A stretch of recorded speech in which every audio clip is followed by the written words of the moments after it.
देखिए आज बहुत शोर है कि शाम को नाद करना है, घंटा बजाना। घोंघा स्नेल अपने चारों तरफ एक ऐसा सुरक्षा कवच बना लेता है। ये कैल्शियम की लेयर होती हैं इसके अंदर, और अगर आप केमिकल्स देखेंगे तो इसमें फास्फोरस मिलता है, इसके अंदर गंधक मिलता है, इसीलिए इसकी बहुत इंपॉर्टेंस है। देखिए दो तीन तरीके से देखा जाता है ये। एक तरीका तो ये इसका ऑर्नामेंटल रूप, इसको सजावट के काम में लिया जाता है। दूसरा तरीका इसकी मेडिसिनल वैल्यू। मेडिसिनल वैल्यू ये कि शंख नाद करने से, शंख का जल घर में छिड़कने से बहुत सारी नेगेटिविटी दूर होती है। शंख नाद करते हैं तो लंग्स कहते हैं बड़े मजबूत हो जाते हैं।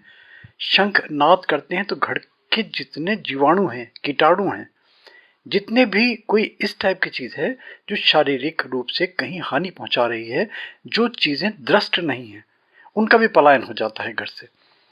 और फिर अलग तरीका है इसका पूजा पाठ का। पूजा पाठ में भी इसका तांत्रिक विधान अलग है, पूजा पाठ का इसका अलग विधान है। हिंदू धर्म में अगर जाएं, इसको बहुत ही पवित्र माना गया है। शंख को बजाने वाला और शंख की पूजा करने वाला बिल्कुल अलग अलग चीज़ें हैं। अब यहाँ पे भी दो टाइप के शंख का जिक्र आता है, एक वामवर्ती शंख और दक्षिणावर्ती शंख। दक्षिणावर्ती शंख की बहुत इंपॉर्टेंस है, ये रेयर है, बहुत कम सुलभता से नहीं मिलता। अगर आप शैव मत में जाते हैं तो शैव मत में देखिए पूजा में शंख को रखना वर्जित माना गया है। वहाँ पे हमारा देने का उद्देश्य ये कि शंख को, अगर दक्षिणावर्ती शंख सौभाग्य से आपको मिल जाए तो ये इसको किस तरीके से पूजा करी जाए, इसका क्या विधान है। देखिए ये शंख का इतना लंबा चौड़ा विधान है कि इस पे ग्रंथ लिखे जा सकते हैं, है ना। छोटे से छोटा शंख और बड़े से बड़ा शंख। और फिर वो तो जो हमारे जो पौराणिक हमारी चीज़ें हैं या जो हमारी धार्मिक आस्था वाली चीज़ें हैं, पौंड शंख का जिक्र आता है, पांच जन शंख का जिक्र आता है, जो युद्ध में शंख नाद करते थे, वो तो बिल्कुल मैंने कहा ना पूरे का पूरा ग्रंथ इसमें लिखा जा सकता है। इसको प्राप्त करना एक कठिनाई। फिर दूसरी कठिनाई ये कि शंख आपको प्योर मिल भी रहा है या नहीं मिल रहा। देखिए अगर प्योर शंख चाहिए है तब तो फिर एक अलग चीज़ है बिल्कुल, वो बिल्कुल हम क्योंकि दुकानदारी नहीं करते, हमसे कोई कहेगा नहीं कि हमें शंख उपलब्ध करा दो।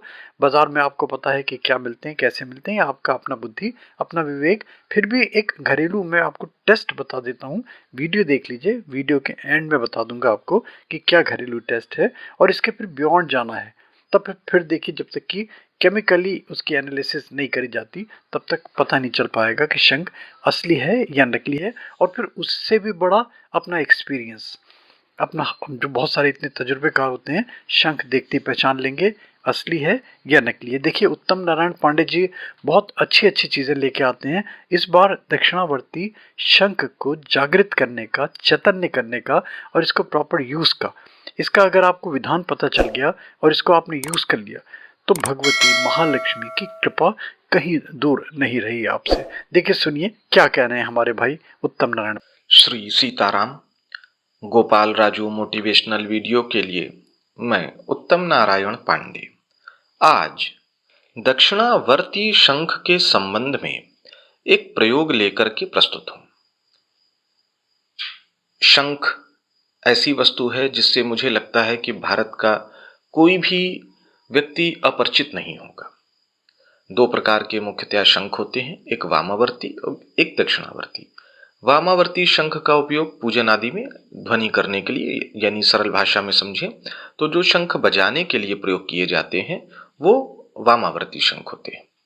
और जो दक्षिणावर्ती शंख है, इनकी एक तो मात्रा कम होती है और इनका विशेष रूप से प्रयोग लक्ष्मी संबंधित प्रयोगों में या आपने देखा होगा बड़े बड़े मंदिरों में भगवान शालिग्राम के अभिषेक आदि के लिए प्रयोग किए जाते हैं।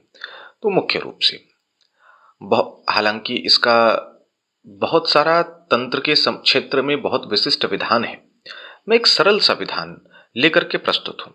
यदि सौभाग्य से आपको दक्षिणावर्ती शंख कहीं से प्राप्त हो जाए, यदि प्रयास करेंगे तो प्राप्त भी हो जाएगा, कोई बहुत असंभव जैसी वस्तुएं नहीं है, मिल जाए तो इसके संबंध में पहले तो एक बात जान लें कि दक्षिणावर्ती शंख भी तीन प्रकार का होता है। नर दक्षिणावर्ती शंख, मादा दक्षिणावर्ती शंख और नपुंसक दक्षिणावर्ती शंख। तो इसमें मादा और नपुंसक दक्षिणावर्ती जो शंख होता है ये बहुत विशेष प्रभावकारी नहीं होता है।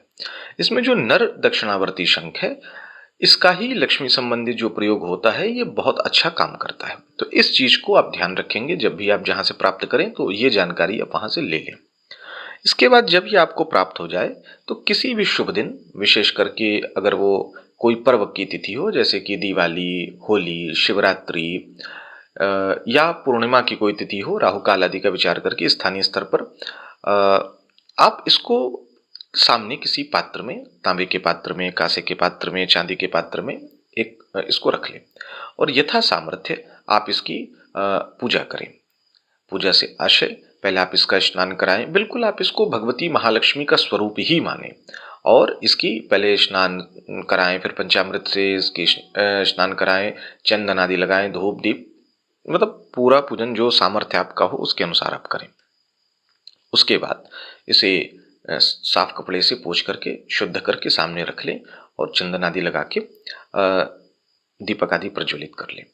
उसके बाद जो मंत्र मैं बता रहा हूं, इस मंत्र की 11 माला जप आप कमलगट्टे की माला से करें। अत्यंत श्रद्धापूर्वक और इस दक्षिणावर्ती शंख को आप माता महालक्ष्मी का स्वरूप ही माने। यद्यपि शंख के संबंध में हमारे गुरुवत आदरणीय श्री गोपाल राजू जी ने एक प्रयोग पहले दिया भी है, मैं भी एक प्रयोग बता रहा हूं। तो आप इसके बाद 11 माला जप करने के बाद इसे प्रणाम करके उठ जाएं और उस समय उस शंख को यथास्थान वहीं रहने दें। अगले दिन उस शंख को वहां से उठा के आप इसे अपने जहां धन रखते हैं वहां रख सकते हैं या अपने पूजन स्थान पर रख सकते हैं। इसके दो तरीके होते हैं। एक तो जो इसका खाली स्थान है उसमें आप चावल भर सकते हैं या नागकेशर भर सकते हैं, उसमें एक चांदी का या सोने का सिक्का रख सकते हैं। एक तो ये तरीका है। और यदि आप इसमें नहीं कुछ रखना चाहते हैं तो इसको आप इस प्रकार से रखें, जिस प्रकार से मतलब इसका जो खाली जगह है वो नीचे की तरफ रहे, यानी जो खालीपन है वो ऊपर दिखाई नहीं दे। आप इसको रख सकते हैं अपने तिजोरी में या अपने पूजन स्थल पर। और नित्य जो मंत्र मैं बताऊंगा इसकी 11 बार या 21 बार आप भी जप करते हैं तो शीघ्र ही आप देखेंगे कि आपके जीवन में भाग्योदय होना, आर्थिक दृष्टि से जो कमी थी उसमें धीरे धीरे सुधार होना और बहुत सारे ऐसे लाभ आपको होने लगेंगे। तो मंत्र मैं आपको बता देता हूं। मंत्र है ओम श्रीम क्लीम ब्लूम दक्षिणामुखाय शंख निधये समुद्र प्रभवाय नमः। मंत्र एक बार फिर से बोल देता हूं। ओम श्रीम क्लीम ब्लूम दक्षिणामुखाय शंख निधये समुद्र प्रभवाय नमः। तो आशा करता हूं दक्षिणावर्ती शंख के इस कल्प का प्रयोग आप अपने आर्थिक स्तर को अच्छा करने के लिए करेंगे, आपको लाभ हो, ऐसी मेरी शुभकामना। सीताराम। देखिए, सुना आपने। अब मैं एक सरल सा आपको बहुत सरल सा इसका प्रयोग बता देता हूँ घरेलू। नमक खूब गाढ़ा गाढ़ा घोल लीजिए पानी में, उसमें आपने कोई शंख लिया है तो उसको शंख को उसमें डुबो दीजिए, डाल दीजिए, उसको डूबा रहे उसके अंदर 10, 15, 20 दिन, 1 महीना रखा रहने दीजिए उसके अंदर। अगर उसका कलर चेंज हो गया तब तो मान के चलिए कि वो फैब्रिकेटेड है, बनाया गया है, ये नकली है। और अगर उसका कलर बिल्कुल अनचेंज्ड रहा, उसमें रत्ती भर भी फर्क नहीं पड़ा, तब संभावना है कि शंख आपका असली है। इसी तरीके से इसको पहले ठंडे पानी में डिप करके रखिए, है ना, 2, 4, 5, 10 दिन, 15 दिन रखिए। उसके बाद में उसको निकाल के गरम गरम पानी में डाल दीजिए। अब गर्म पानी ठंडे पानी में डालेंगे, अगर नकली शंख होगा तो उसमें देखेंगे उसकी चिप्स निकलने लगेंगे, क्रैक होने लगेगा। और अगर वो शंख असली है तो उसका कोई उसमें असर नहीं होगा। और तीसरा, एक हम जो बच्चे कान में लगा के सुना करते थे, समुद्र के किनारे कोई कभी गया होगा, कान में लगा के सुनते थे, कान में लगा के सुनिए और ध्यान केंद्रित कीजिए। आप अगर मान लीजिए महसूस करते हैं कि नाद हो रहा है और उस शंख नाद से ओम की ध्वनि निकल रही है, बहुत ध्यान लगा के सुनना पड़ेगा, तब समझ में आएगा। ऐसे अगर कैजुअली सुना तब समझ में नहीं आएगा। वो एक अच्छा टेस्ट, उससे भी पता चल जाएगा कि शंख अंदर से कहीं टूटा फूटा तो नहीं है, कहीं शंख में छेद तो नहीं है। अगर शंख में छेद है तो फिर ध्वनि तो कटोरी रखेंगे तो भी आपको आवाज़ साए साए साए की हमिंग नाद सुनाई देता रहेगा, और ध्यान कंसंट्रेट करेंगे तो ओम की ध्वनि निकलने लगेगी, मगर जो स्पष्ट ध्वनि निकलेगी वो दक्षिणावर्ती शंख से निकलेगी। ये इसका एक अच्छा टेस्ट है जिस पे विश्वास भी किया जा सकता है और नहीं भी किया जा सकता, क्योंकि केमिकली आपको पता है ना कि इतना इतना फैब्रिकेशन है कि जज करना बहुत मुश्किल है आज के ज़माने में, क्या असली है और क्या नकली। देखिए सुनिए, आपने अगर अच्छा लगा हो तो इसको like, subscribe, forward, notification bell में क्लिक ज़रूर कर दिया करें regular Gopal Rajju motivational videos के अपडेट्स पाने के लिए।